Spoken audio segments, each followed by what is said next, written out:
Hey guys, in this video we're gonna make peanut butter and jelly smoked brisket. Now what the heck is that? Well, basically it's just a smoked brisket with a glaze of peanut butter and jelly on the outside, and that PB&J is gonna soak up all the smoke during the smoking process, and it's gonna make a nice crispy bark on the outside that's gonna be delicious. Everybody loves PB&J, so let's see if it works on brisket. Stay tuned, let's get to the video.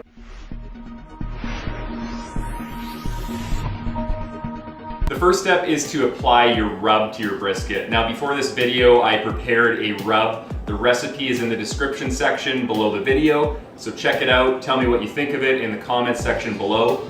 So before I start applying the rub, I have previously trimmed this brisket. I've cut it up, I've cut the fat cap down, and I've cut all the hard, non-edible fat off. If you want more instructions on how to properly trim a brisket, I have a previous video where I cook a brisket and trim it from the start to the end. So go check that out if you need some more guidance on how to trim the brisket up. Now before I apply the rub, I'm just gonna make some slits in the fat cap, and this is going to allow the rub to penetrate down. Rub and salt doesn't penetrate into fat very easily, so you kind of gotta make some channels for it to go through. So I'm gonna cut through a little bit here, and you know, I might do a little cross hatch like that. It's not gonna hurt the fat cap at all. It's just gonna help all that salt and seasoning penetrate into the meat. Now I'm going to start applying the rub by just sprinkling it over the brisket, trying to be as even as possible. Sometimes you can use an old shaker bottle just to make sure that you're getting a nice even application of the rub.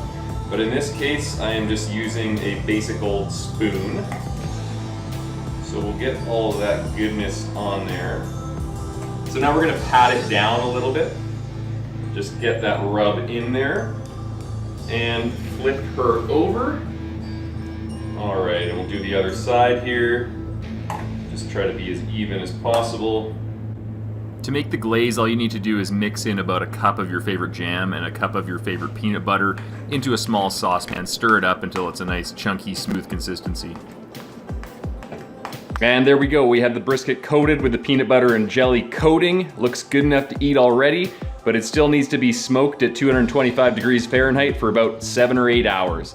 This is a 7-pound brisket, so the rule of thumb is about an hour to an hour and a half per pound.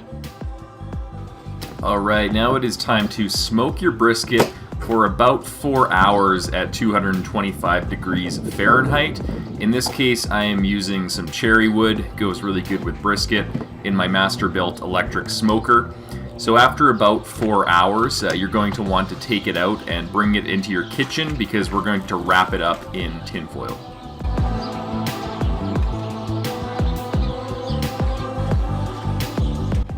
After about 4 hours, or when the brisket reaches around 150 to 160 degrees Fahrenheit, it'll hit something called the stall. And what that means is that all of the moisture and steam coming out of the brisket is going to start cooling it down, and it's going to rise in temperature very slowly. So a way around this is called the Texas Crutch. This means that you wrap it in tin foil or butcher's paper, and then you put it back in the smoker for the rest of the cook. This allows it to cook much faster, and it allows it to retain a lot of moisture. Now throw the brisket back into the smoker until it reaches an internal temperature of about 190 degrees Fahrenheit. Then cook it for another hour, and it should be good to go after that. All right, now it is time to cut into this baby, and it looks good. So you always want to remember that you want to cut perpendicular to the grain of the meat, not lengthwise. When you cut it perpendicular to the grain, it allows the meat to pull apart a lot easier, and it just tastes way better.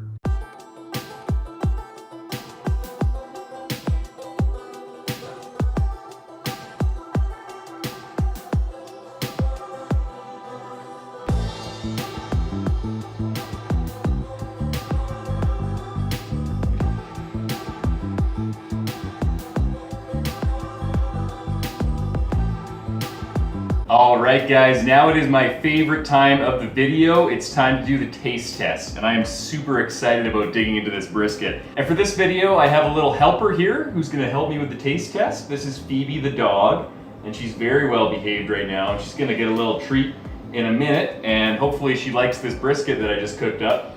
I also like to do some beer pairing once in a while when I'm barbecuing. One of the best beers I've found for pairing with brisket, especially smoked brisket, is this raspberry ale from Wild Rose Brewery, which is a local brewery in Calgary here where I live. They make fantastic beer, and this raspberry ale is especially good with anything that's smoked meats, and especially brisket. I think it's going to go really well with the smoky flavor and the peanut butter on the outside of the brisket. So I'll crack one of these guys open. All right, let's dig into this brisket.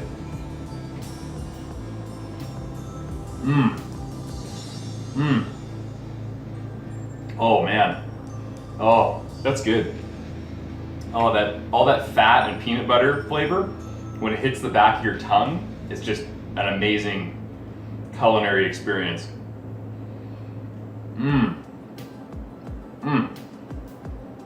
So tender too. This is a really fatty brisket, but I like fatty briskets because they're jam-packed full of flavor. Okay, we'll see if Phoebe likes it. Phoebe, you want some brisket? Yeah, it's really good. It's really good. There you go. Yeah. Okay. Thoughts? On a scale of 1 to 10, how would you rate that brisket? Well, you only ate a little bit of it, so pretty high. You going back for seconds? Okay. Well, we'll just let you finish that up. There you go. Okay. All right, there she goes. She's going for it now. There you go, honey. All right. 10 out of 10. 10 out of 10.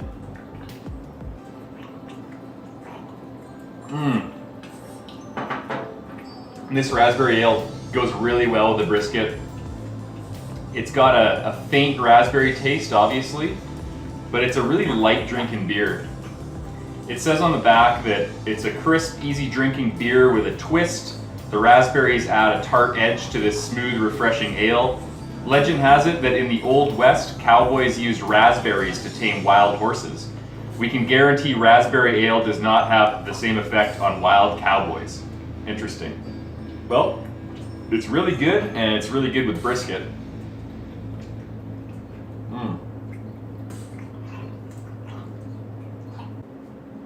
Well, thanks for watching, guys. This was a really fun cook, and I hope you try it at home.